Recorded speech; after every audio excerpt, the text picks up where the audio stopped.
Well, hello, everyone. Welcome to This Week in Politics. Well, the two stories that we're going to talk about, we mentioned on the front, one of them was changing the rules. And the other one we're going to do is called What If? They're both actually the same story. And I was thinking, we did not have a program last week because I spent a lot of time thinking about this broadcast. And the more I thought about it, the more aggravated I got. And here's why. Since the 1970s, with the exception of the Reagan administration, conservatives have consistently lost our place at the table, which is one of the reasons I started the radio program 6 years ago called The Right Wing Reverend, because we had no voice. I mean, we had conservative talk show hosts out there, but I mean, our place at the table, the home had been the Republican Party. And believe it or not, years ago, it used to be the Democratic Party. But we were losing our seat. The establishment Republicans had all but ignored us. They had become just like Democrats. And right after I started the Right Wing Reverend, the Tea Party movement happened. And they did very well in Congress. I believe there's 20 some of them now. And it was because of the Tea Party movement that we actually got our seat back at the table, because we had disrupted the Republican Party. As an example, when Ted Cruz stopped things going on in the House so that he could make a point. So as conservatives, we felt like we had gotten our seat back at the table, but still we were running losers. McCain and what was his name? Romney, both establishment Republicans. Both of them may as well be called Democrats. And you can't win with candidates like that. Now, I have been saying for years that the main difference between the Democrat and Republican is not policy. I mean, that is a difference, but that's not the main difference. The main difference is this: Republicans, conservatives have beliefs. There is logic to their policy. They have firm foundational beliefs. Those beliefs do not change based on polls or situations. Democrats don't. And I can give you 100 examples. Okay, let me give you one. A Democratic stand is we should let those people go through the border at Mexico because we can't keep kids in cages. That's just not American. And it's the same party who last year endorsed the murdering of 360 some thousand babies through abortion.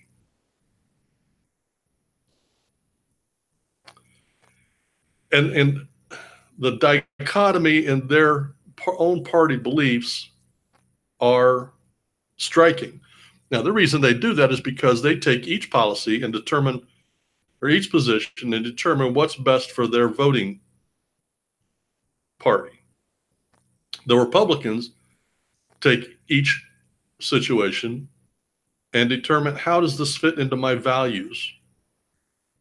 How does this promote the values that we as Republicans have? Now, since the conservatives have been losing our seat at the table, the Republican Party had drifted and drifted and drifted till you couldn't tell the difference between a Democrat and a Republican. And by the way, I have been saying this now since right after I started the Right Wing Reverend.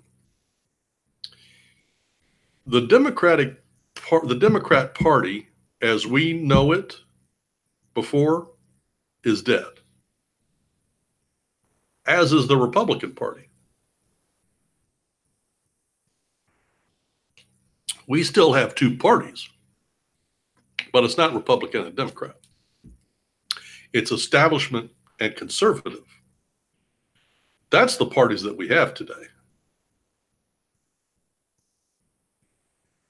Now, as a conservative, as I said, we have, through all of the elections, through all of the presidents, we have had to tolerate crappy presidents. Obama was just the coup de grace. W was good on foreign relations, but domestically and fiscally, he was an establishment. And that all came to fruition when conservative Donald Trump ran for president, and not one living president voted for him, ex-president. That would include H.W. Bush, W. Bush, Obama, and Jimmy Carter. None of them endorsed Donald Trump. And two of them were Republicans.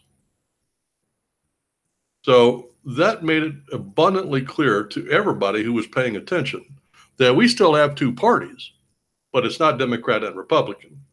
It's establishment and conservative. And right now, the conservatives are in the driving seat. And everything that we have touched has turned to gold. The economy, the best it's been in my lifetime. Internationally, we're the most respected country on the planet. Trade-wise, China's on their back feet. They were on their way to taking over. Within 10 years, they would have been the dominant financial power in the world had Donald Trump not been elected. Militarily, stronger than we've ever been. Every place we look around, the conservatives are telling everybody and showing everybody the way to govern. Now, the Democrats hate this. The establishment hates this. So rather than ask themselves, maybe we should change our point of view, maybe we should look at our policies, maybe we should look at our beliefs, maybe we should pay more attention to the American people, rather than to ask themselves those kind of questions, they're asking themselves questions like, well, how do we win again? And when they see that they can't win with the rules, every one of them now are endorsing changing the rules. And that's where we're going to start. See, conservatives had to tolerate. We played by the rules. The Democrats and the establishment finally lost an election, and now they want to change the rules rather than change their point of view. You know, it's like in science. If you have a theory and science doesn't back up your theory, you need to get another theory. So if you have a theory of government and it doesn't work and never has worked, then maybe you need to get yourself another theory on how to govern. Why don't you try looking at what works and do that? The conservatives have been in office twice in the last 40 years. Reagan, pardon me, and Trump. Both administrations have a lot in common. Both were wildly successful. They are the two most successful campaigns in my lifetime. The Democrats, however, get to have such people as LBJ, Jimmy Carter, Obama, Clinton, None of their presidencies will ever go down as wildly successful, ever. And yet they refuse to change. So now all they're worried about is winning. They're going to change the rules. So what I had been thinking about and researching is, well, what rules do they want to change? And then the second part of that is, if they're successful, how will that change our country? Which is the second part of our program, going to be called What If? Well, let's look at some of the changes that the Democrats want to do. The first one is called packing the court. Now, packing the court was tried once by FDR. And what he wanted to do was take the court from 9 to 15 people. That would allow him to put 6 liberal judges on there so that he could get what he wanted. Unfortunately, that has to be done through legislation, and the House and the Senate did not go along with him. So he didn't get what he wanted. This time around, and by the way, almost every Democrat that I have seen endorses this.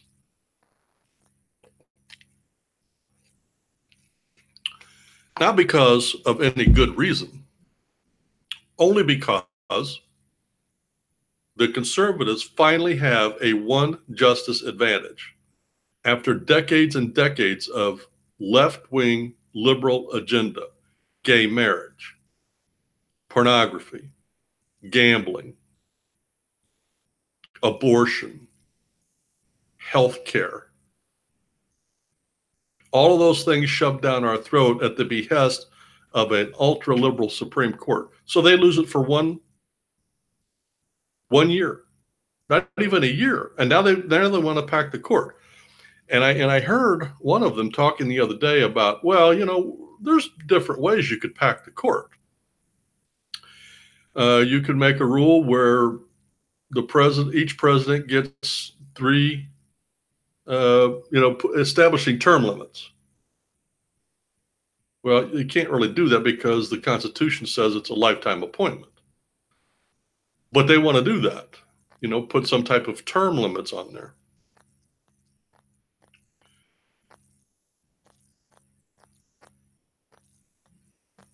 Another way they could do it would be age limits. But you don't hear Republicans talk about this. This was not even a topic through all of the decades of the liberal courts. We never complained by wanting to pack the court or change the terms or fix it some way so that it would become conservative. We realized that in order to get the court, you had to win presidencies. And that's what we did. And Trump, right out of the chute, gets 2 picks and turns it conservative. Great. And just to show you how much the Democrats want to do this, there is a rule called cloture in the Senate. The Senate is where judges are approved. They currently have a 30-hour maximum debate on each candidate. Now, they've never done that in the past except for Supreme Court nominees. But the Democrats are insisting that every single judge, appellate judge, any federal judge that goes through there, they're insisting on this 30-vote thing. Now, Mitch McConnell can very easily, and did this week actually, change that so that it's now just what the Constitution says. 51 votes gets, or the majority votes, passes. And they did change it to where I believe it's now 2 hours instead of 30 hours for cloture. But they were obstructing so much and put so much emphasis on the judges because they understand that Democrat judges legislate from the bench. They do not interpret the Constitution constitutionally. And that's what conservatives want. We don't want to legislate. We don't want them, conservative or liberal, I don't want judges making law from the bench. I want them to be like an umpire in a baseball game. You tell me legal, not legal. That's all I want to know from you. I don't want you legislating for me. That's the difference. So anyway, packing the court is the first rule that the Democrats want to change. And they don't really care how they change it. They just want to change so that they can get the court back. That's all they really care about. The second one is the Electoral College. Now,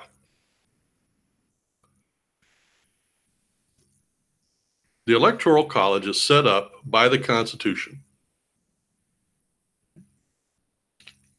And the reason the Constitution was set up, the Electoral College was set up this way. They had the House of Representatives. They did not want popular vote because even back in those days, that would have meant New York and Virginia would have picked the president forever. Okay? Today, it's the same thing. If it was popular vote that elected our president, New York and California would always pick the president. That would mean that the other 48 states, it didn't make a hoot in hell what they wanted.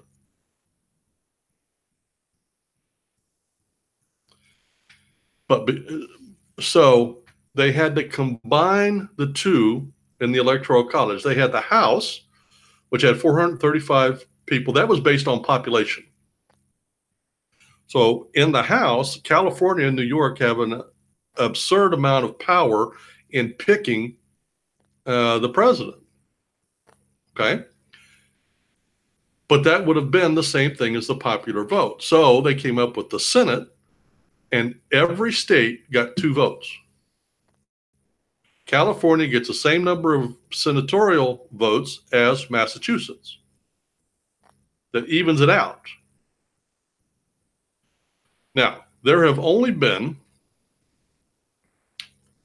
3 times that I know of. Once back in the 1800s, I believe, and I don't remember which one exactly. And then twice in my lifetime. W over Gore and Trump over Clinton, where they didn't get the popular vote, but they did get the presidency. That's a good thing.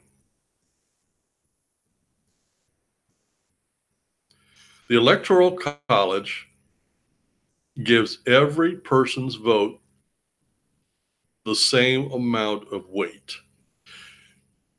If we get rid of the Electoral College, there's only 2 states where your vote's going to matter. There's only 2 states where people are going to campaign.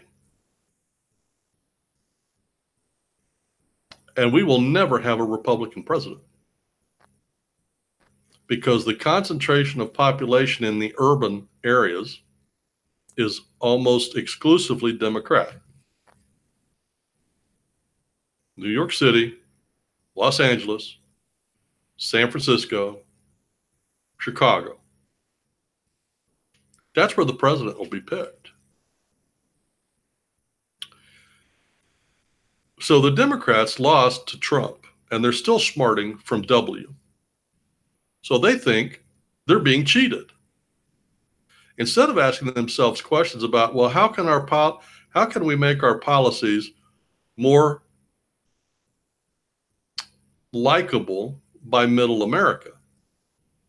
Instead of taking that viewpoint and trying to reflect the views of the American people, they call the people in flyover country deplorables, racists, misogynists, homophobes. They call us names. Rather than adapting their policies to the American people, they want to bully the American people to push their policies. Totally backwards. Now, the Electoral College, and this was talked about on W and Gore. But in order to do that, you have to get a constitutional amendment. Okay? And you have to get, I believe it's 3/5 in each one. Then you have to have a national meeting of the states, and 3/5 of the states have to approve the amendment. I mean, it's a huge process. And they did that on purpose so that the Constitution couldn't be changed willy-nilly. So, what have the Democrats done? Now listen to what they've done. They've gone around the states, California, Illinois, some of the New England states, Colorado, Arizona, some of the purple states, and they've gotten the legislation passed that works like this. And see, so each congressional district and each state, so let's say that your state has 10 congressional districts. That means you have 10 congressmen and 2 senators. Each congressman represents the Republican or the Democrat. So when you're voting for president, you're not really voting for Donald Trump. You're voting for the people that are going to go vote for Donald Trump. So they are dedicated to voting for Donald Trump. What these new laws are saying, this new law that they're passing in these states says, well, we're not going to do that. We're going to take the national popular vote. Again, California, New York, Democrat. Whoever gets the biggest national vote, it won't be divided between Democrat and Republican. It's all for one. So if the Democrat gets, like in the last election, if Clinton gets the most popular votes nationwide, then she's going to get all of our electoral votes, not just the ones that she won in our state. She's going to get them all. There's a lot of states. They're up to 189 electoral votes that will be controlled. This law will go into effect in each and every state as soon as they hit the magic number of 270. This is an end run around the Constitution. I believe this is illegal. But since it's not in effect until they reach 270, it's not a law. So if it's not a law that's in effect, they can't sue. So my guess is they're going to wait till a week or two before the election. They're going to hit 270 and then inaugurate the president, and then we'll have to take it to court. A constitutional crisis, to say the least. Because let's say that law had been in effect in this last election. Clinton would have ended up being our president. All right. Trump would have sued and taken it all the way to the Supreme Court. He would have won because it's what they're doing has gone against the Constitution, which means Clinton would have been an illegitimate president, and she would have had to have been taken out of office and Trump installed. That's never been done. That's a constitutional crisis, and it's being instigated by the Democrats. Why? Because they want to win. They don't really care about the Constitution. They don't care about what Americans want. They don't care about right and wrong. They don't care about good and bad. They don't care about following the rules. They don't care about anything but winning. They will cheat, lie, and steal. And if anybody ever goes back and checks the midterm elections, there was so much cheating going on. And just as an outsider, I knew that. Florida was a cesspool. We had a seat stolen from us in Arizona, without question. We lost 9 seats in Republican California because of lying and cheating. Those are just the ones I know of. I think there was one in Montana. We should have won that, and they lied and cheated up there and stole that election. And in spite of it all, they didn't gain a seat in the Senate, and they barely got enough in the House. And that's with lying and cheating. All they care about is winning. They don't care about the Constitution. They don't care about right and wrong. And you need to remember that. The Electoral College is the last straw that stands between the United States as we know it and a total dictatorship. When we play what if later on, and this goes away, you're not going to like what the results are. The third rule they want to change is restrictions on speech. Now, this law has already been introduced by Nancy Spitbucket Pelosi. And the legislation is worded in such a way so that when changes are made in the national government, they are not, the press and media is not allowed to criticize the changes that the government has made in the electoral process. This bill's already been introduced. So think about the one before. Let's say they get to the magic 270. They do that, and they put in this last election, let's say that they do that, and Clinton takes the presidency. This new law, which by the way is unconstitutional, would say that none of the press can criticize or talk about how Clinton won the presidency. That is in direct violation of the First Amendment of freedom of speech. And yet it's been introduced. This is unbelievable. They are throwing our Constitution right out the window, and the American people are standing by and taking it. I don't understand that.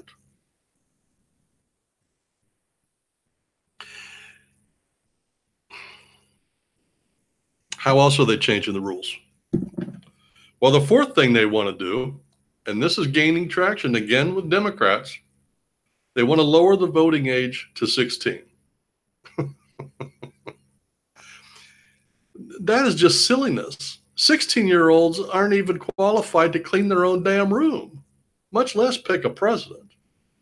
So you ask yourself, well, why do they want 16-year-olds to vote? Well, the same reason that college kids almost always back liberals. Because first off, they haven't gone out and had to get a paycheck and figure out who FICA is and why they're taking so much of their damn paycheck. All right? They don't understand how come they're making $1,000 a week, but they're only bringing home $400 or $500 a week because of taxes. They're ideologically immature. And they almost always tend to vote liberal. Why? Because the liberals took over our school system starting in the 70s and culminating under Barack Hussein Obama with Common Core. Now they're turning, the millennials now are just absolutely socialist. That's why all the presidential candidates now are socialists, and they're all going after the young vote. Those of us that have been around a while, we remember socialism and what it looks like. We pay attention to world affairs. We know what's going on in Venezuela. Do you think the millennials know? That's far away, long ago and far away, and they could care less. All they care about is their electronics and what they're doing this weekend. And I don't mean to trivialize millennials, but there are exceptions to that. But for the most part, that's it. If it doesn't affect their life, see, the way the Democrats are pushing it on the millennials is, and I've had conversations with many millennials about this. The millennials are thinking and saying, well, if I get free education and forgiveness of my student loans and free health care, they want to give that to me. Why not? To which somebody needs to explain to millennials, it's not the government's money to give away. It's our money. That means me, who's working 60 to 80 hours a week, will be subsidizing your free education with the education that I had to pay for. I'll be paying for your health care. I will be paying for your forgiveness of student debt. And Medicare for all, just that one thing, will mean we will have to double every man, woman, and child's taxes in this country just to do that one. And that's just to start. That doesn't include what happens further down the road.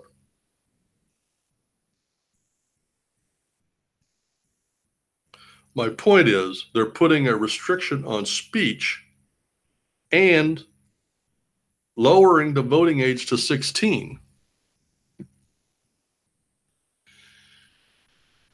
Now, even when I was young, and when I say young, I mean 17, 18, 19, we have always had this debate. There are certain things, certain age points that you have to do. You have to be a certain age to buy tobacco. You have to be a certain age to buy alcohol. You have to be a certain age to fight in a war. You have to be a certain age to get a driver's license. You have to be a certain age to do certain things. It never made sense to me why I was mature enough to drive a 4,000-pound vehicle at 16, but I was not mature enough to buy alcohol at 20. I had to wait till I was 21. Why was I mature enough at 18 to go fight and die for my country, but I'm not mature enough at 20 to buy alcohol? I'm mature enough to bleed, but not mature enough to drink. That is the dumbest logic I've ever heard in my life. If you want to make 18-year-olds the mature age, then an 18-year-old ought to be able to, you should have to wait till you're 18 to drive a car, 18 to vote, 18 to buy alcohol, 18 to buy tobacco, and 18 to go to war. Be consistent. Not 16 to drive a car, 18 to buy tobacco, 21 to drink alcohol. That's the dumbest logic I've ever heard. And now they want to throw 16 in there to vote. So at 16, you can vote and drive a car. 18 is when you can buy tobacco and go die for your country. But 21 is the age that you can buy alcohol. Dumb, dumb, dumb. But again, the Democrats don't care about logic. They don't care about ideals. They don't care about right and wrong or fair and unfair. They want 16-year-olds to vote because 16-year-olds will vote liberally because they've been indoctrinated for the last 11 years in school.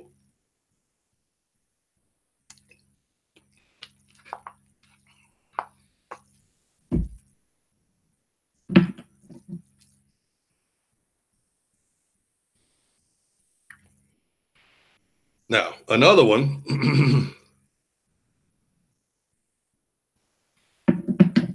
and this is a new one. I hadn't heard this one before. I've heard about it with Puerto Rico, and they may still try to do that, but I don't think Puerto Rico will want to. But they want to make D.C. a state. Now you say, well, why would they want to make D.C. a state?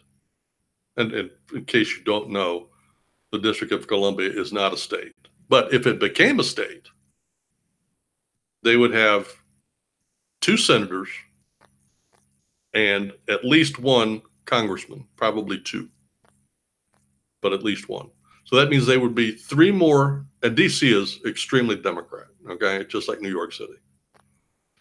So there would be 3 more votes for the Electoral College for the Democrat.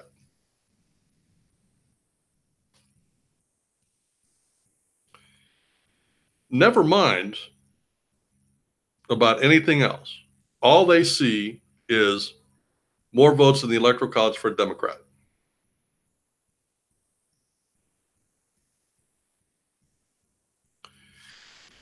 Now, this last one that I want to talk about is something that I have never, ever, ever understood. And I've done shows on this. They don't want to have any photo ID to vote.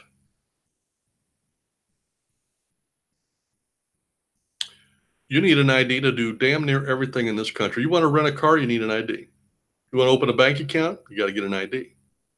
You want to get a fishing license, you need an ID. You want to buy alcohol or tobacco, you need an ID. But to vote, you don't need an ID.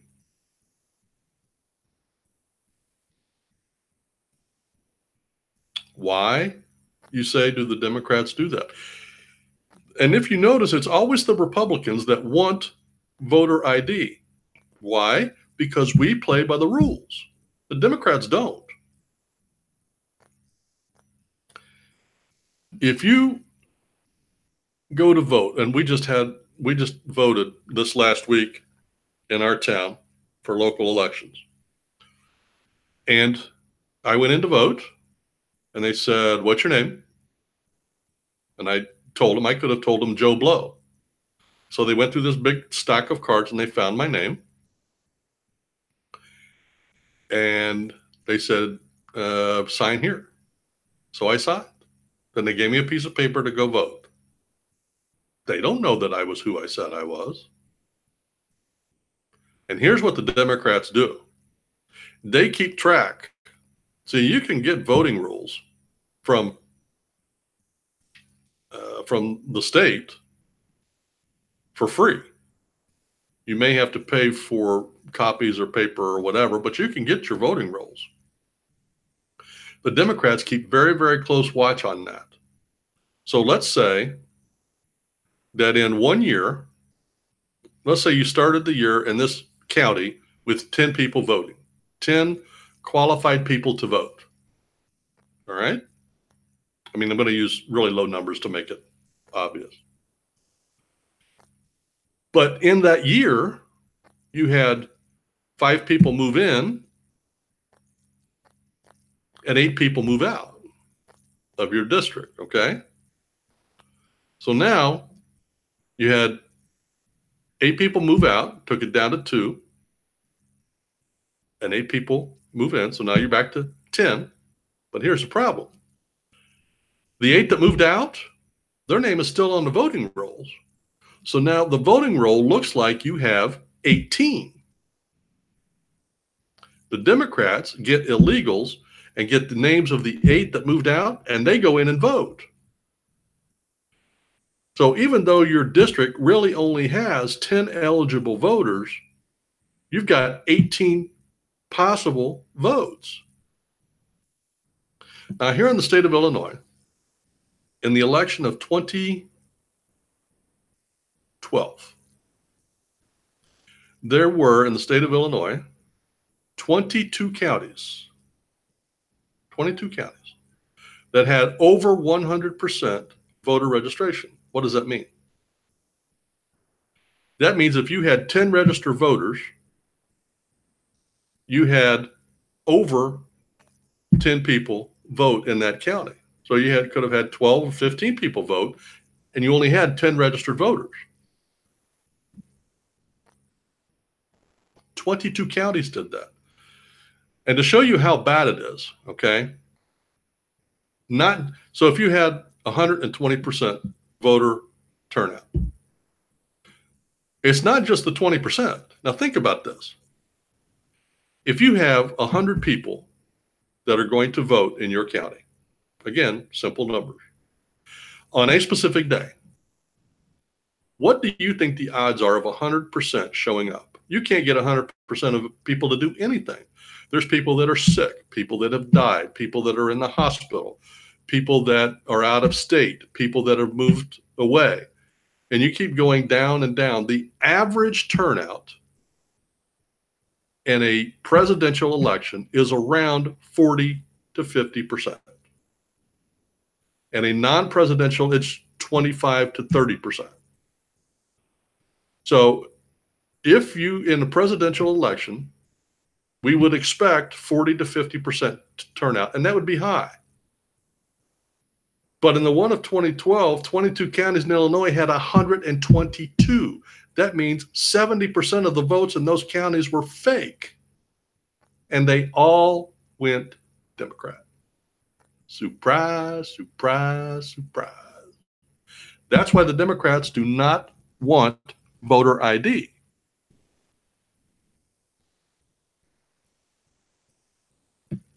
I think it's abominable.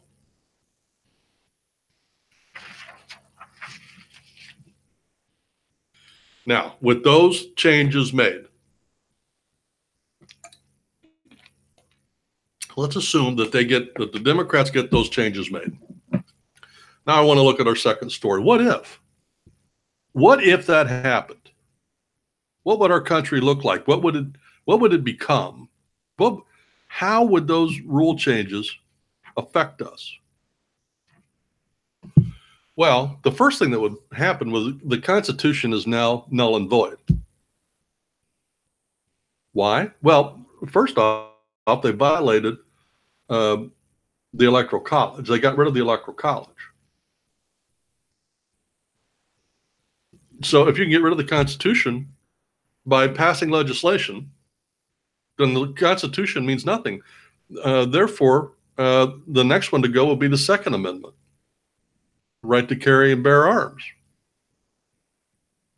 So the first thing that happened is the Constitution becomes a mere inconvenience, not the law of the land.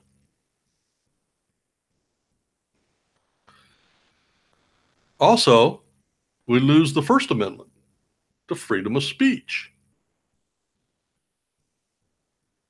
So now, if you don't have the freedom of speech, and by the way, the last bastion of freedom of speech that this country has in the conservative movement is social media, and they are working day and night feverishly to shut us down, specifically by the 2020 election. I fully expect my websites to be, or my social sites to be totally useless by the 2020 election. It's an all-out war. But if those 6 things happened, they will have violated the Constitution by going around the Electoral College. That means the president would be a Democrat, which means it would be an illegitimate president. The first thing they would do, because they've already passed the legislation, is that would restrict speech, freedom of speech, so the Electoral College and the freedom of speech, right off the bat. The 2 pillars of the Constitution gotten rid of.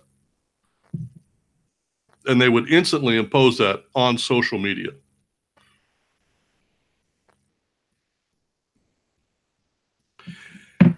And I want you to think about it. If that happened,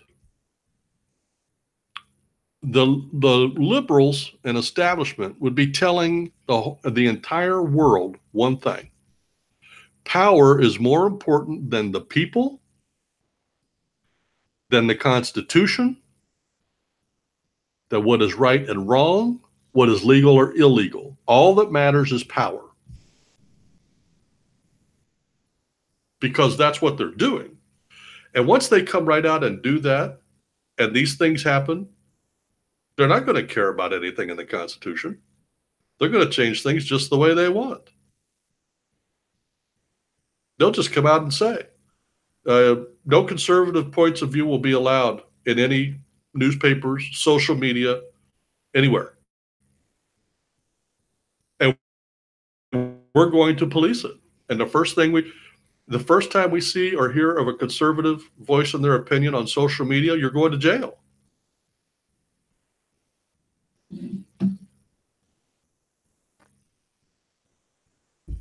They will be telling us that the U.S. means nothing to them, than a means to gaining power. Okay? So let's think about that. If those things happened, what's the logical outcome? That if 2 states are going to pick our president, and they will always be Democrat, elections become obsolete. Right? You don't need national elections if the national elections are going to be Democrats every time. We'll just do away with the elections.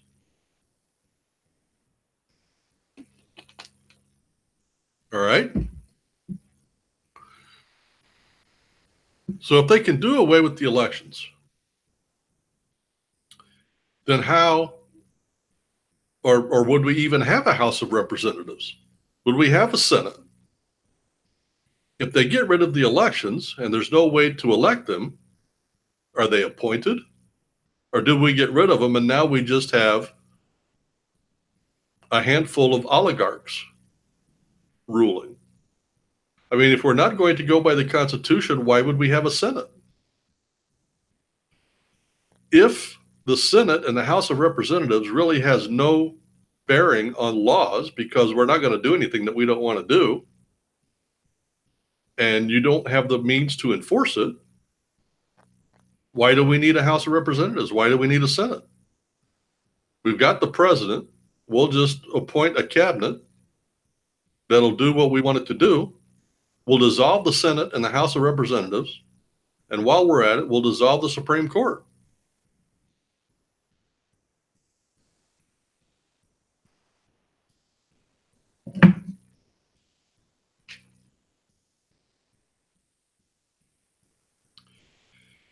Under that scenario, we have no elections. We have leaders for life. If they get rid of the elections, how would we get rid of a president? We wouldn't. If they dissolve the elections, there's no way to transfer power. So now the president is president for life. And if we don't have a constitution, do we call him president? Or do we call him king?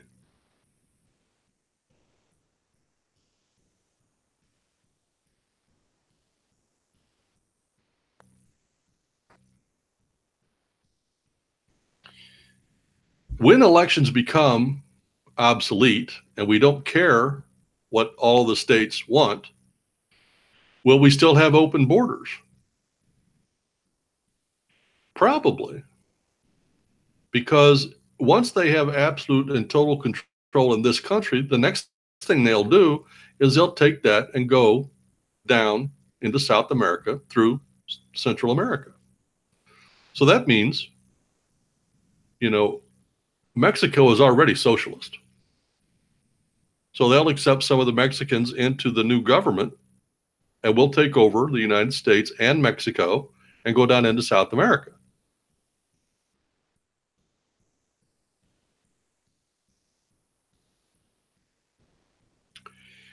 Under this scenario, if these things happen, they will be free to tax the individuals and businesses at their whim. And right now, they're talking about 70 to 90% taxes.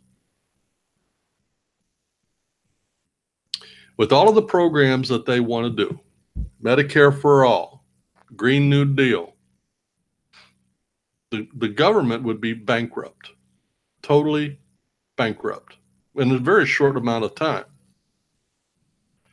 What incentive is there for me to go to work if 9 out of 10 of my dollars have to pay taxes?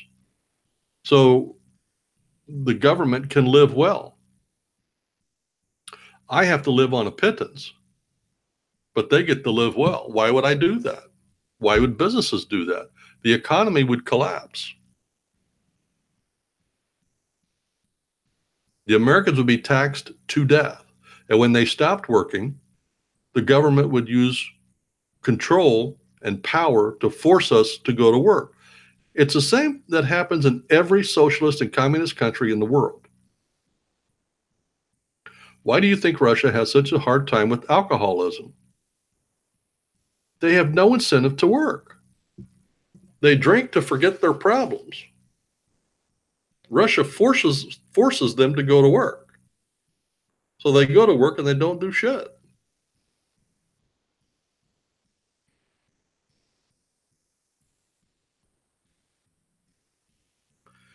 With the liberals in charge, our entire country turns into Sodom and Gomorrah. What do you mean? Well, the liberals are the ones that brought us homosexual marriage. But right here and right now, The middle of the country, the conservative part of the country, is not where the homosexuals go. They're not wanted here, and they know they're not wanted. They go to the coasts. They go to New York, California, Oregon, Washington State, because that kind of lifestyle is tolerated there.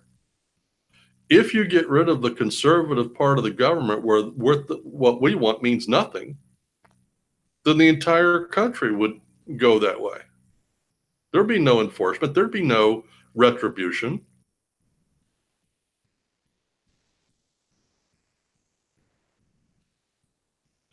If the liberals take over, governments are obsolete, elections are obsolete, taxes are outrageous, what's the next plank that they want to do?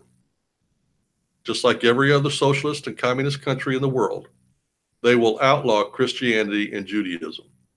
That'll happen. Because people that don't have God feel like followers of Jesus Christ are out to destroy them. We're not. But they all believe that. So Christianity and Judaism, why do I say that? Because those are the two that are in the Bible that God takes care of. All the other religions in the world are man-made religions, and they have no power at all. That's why most countries in the world have no problem with Islam. They don't follow God, or Buddhism, or Taoism, or Hinduism. They don't fear those religions. They mean nothing.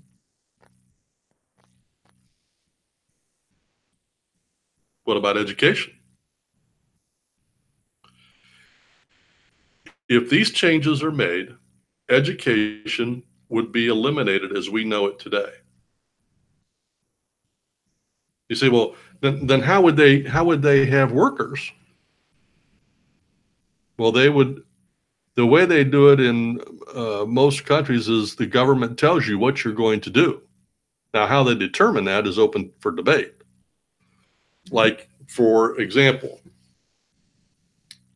the USSR would pick gymnasts at a very, very young age, and they would train them mercilessly to go to the Olympics.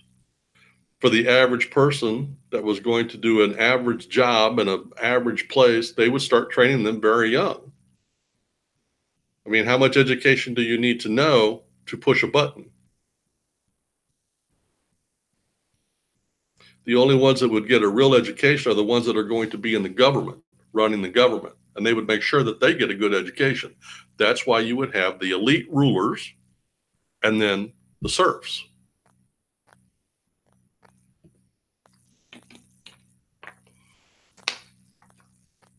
So the ones at the top,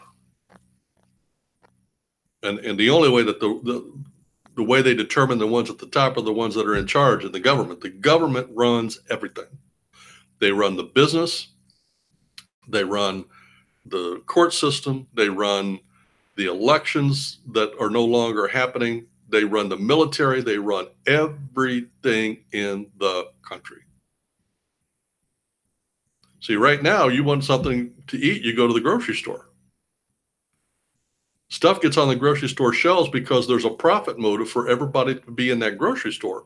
You take away that profit method, and just like in every socialist country, the government now becomes the middleman. The government is the one that decides what the people want and how much they want, and they put it in each grocery store. The government will decide what you eat, when you eat, how much you eat, if you eat. Now, you think that doesn't sound bad? Maduro down in Venezuela is using his military to block food coming into his country to save his people. And you say, well, that can't be right. Why would he want that?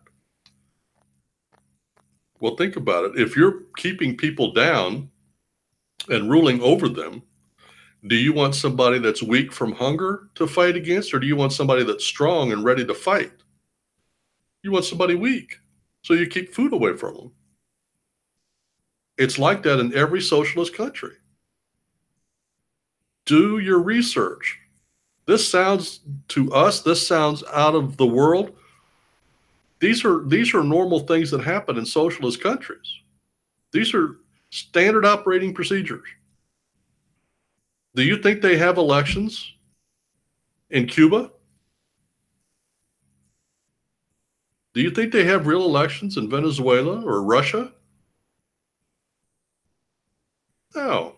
The socialist government allows somebody to come up, they put on a token election. And Russia kills a lot of their people that are against Putin. They don't even bother to have elections in North Korea or China, Vietnam.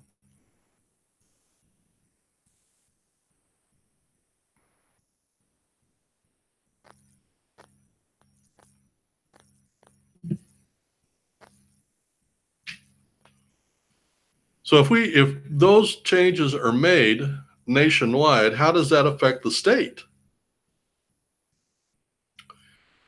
Well, if the state, why would the state need to have elections if the elections mean nothing nationwide?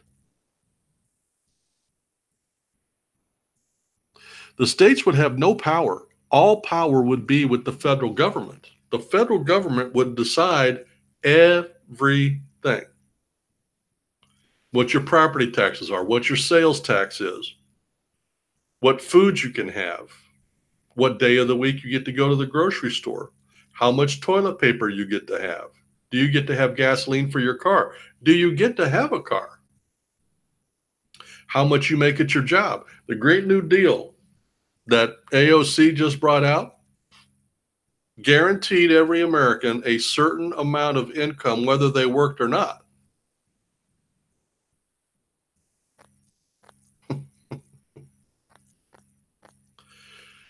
You know, people hear these things and they think that it's scare tactics. No, these are normal things. These are what happens when socialism happens.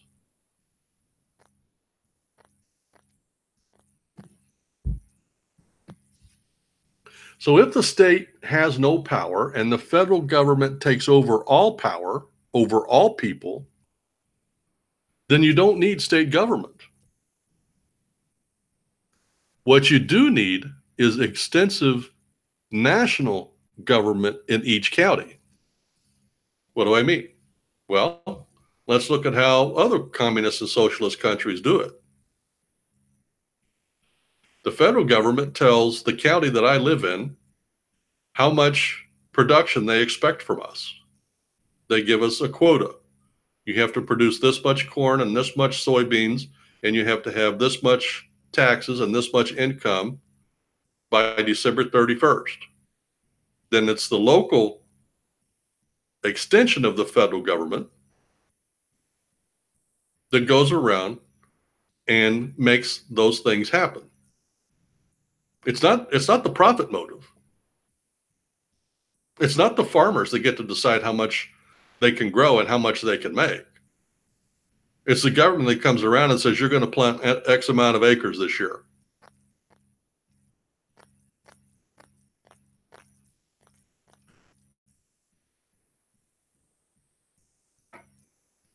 Is that really the kind of government we want? Now, if this law happens, if these changes happen, everything I just said will happen quickly. What is standing between what I just described and our life today is our Constitution. The Democrats are working feverishly and fiendishly to get rid of our Constitution. They want to say it's an outdated piece of paper. No, it's laws that are keeping things like this from happening. Without our Constitution, we'll end up like every other country on the planet. We will either become a monarchy, a dictatorship, but we will not be a representative republic anymore. People say, oh, I want to be a democracy. No, you don't. Democracy is exactly where they're trying to go, mob rule. Whenever that happens, and history proves this to be true. You don't believe me? Look at England. They claim to be a democracy. They're socialist. They have a monarchy that is basically a figurehead. But make no mistake, they are a monarchy, and they are socialist, and they have socialist medicine. And if you think that's a good thing, then why did Mick Jagger come to this country to get the operation that he needed? Why didn't he stay in England and get it there?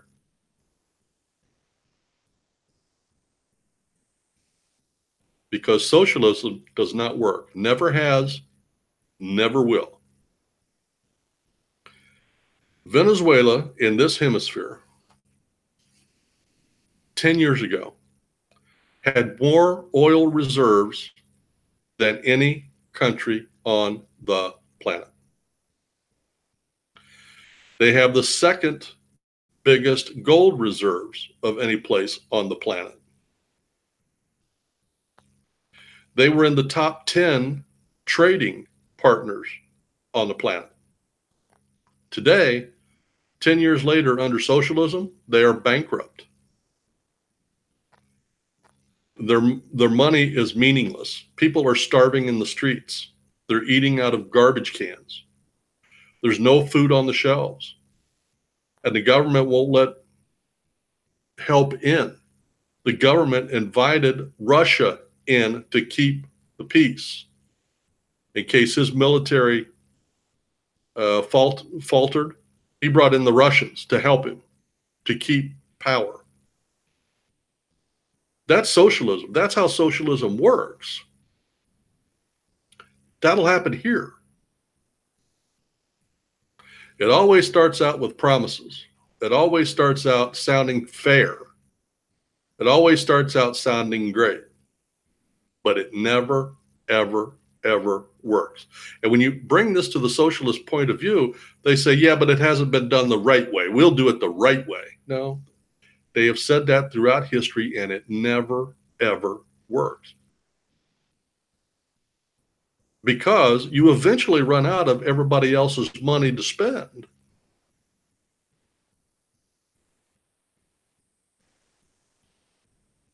When you take the profit motive out, people don't invest. When people don't invest, there's no money. When there's no money, there's no jobs.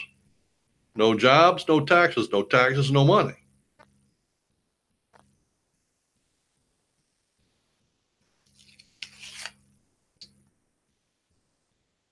Why did I spend all of this time on this? Because the election that we have coming up in 2020 is going to be this point of view versus the America that Donald Trump is pushing. There are currently 17 Democrats wanting to be president. Every single one of them is a socialist. In practice, every one of them has signed on to the Green New Deal. Every one of them wants to get rid of the Electoral College. That's a fact. Every one of them wants to give the vote to the 16-year-old. Those two things right there will totally transform this country. Just those two rule changes. We can't allow that to happen. We need to stand up and fight. If you are a speaker, go speak. If you are a legislator, legislate. If you're a writer, write.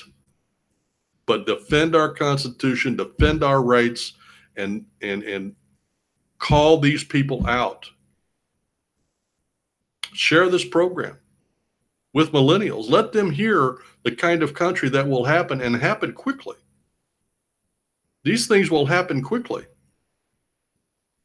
if these rules are allowed to be changed.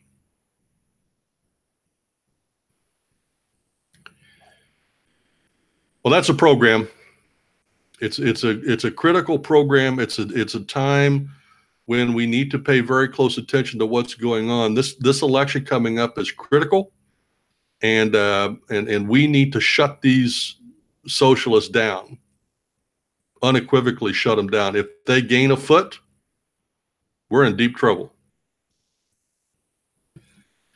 Well, this program and all the programs that we do are sponsored and produced by the Prayer Box Ministry. Go check us out, prayerboxministry.org. There's a lot to do over there. You can join a prayer group. You can ask somebody to read the Bible to you. All of these programs are being streamed over there. Go over there and check them out, prayerboxministry.org. Well, that's the program, everyone. You have a blessed week. I look forward to next week when we can sit down and talk about this week in politics. Be blessed.